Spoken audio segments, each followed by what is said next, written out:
In this quick video, I'll show you how to open the Google Play Store directly from your system apps on your Google TV device. Let's get started. Step 1. Go to Settings from your Google TV home screen. Go to Settings, then scroll down until you see Apps and select it. Step 2. View All Apps. Now, scroll down all the way until you see All Apps or View All Apps. Go ahead and open that. Step 3. Show System Apps. Once you're inside, keep scrolling to the bottom and select Show System Apps. This will display everything running on your device, including hidden system services and pre-installed apps. Step 4. Locate Google Play Store.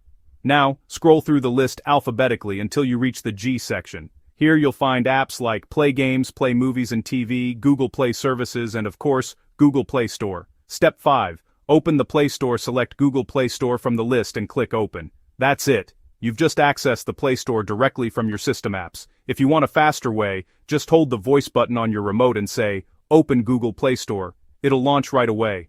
Once inside the Play Store, you can explore categories like games, tools, or even find web browser apps for your TV. Hopefully this video helped you out. If it did, make sure to give it a thumbs up and subscribe to Home Automations for more quick tech tutorials just like this. See you in the next one.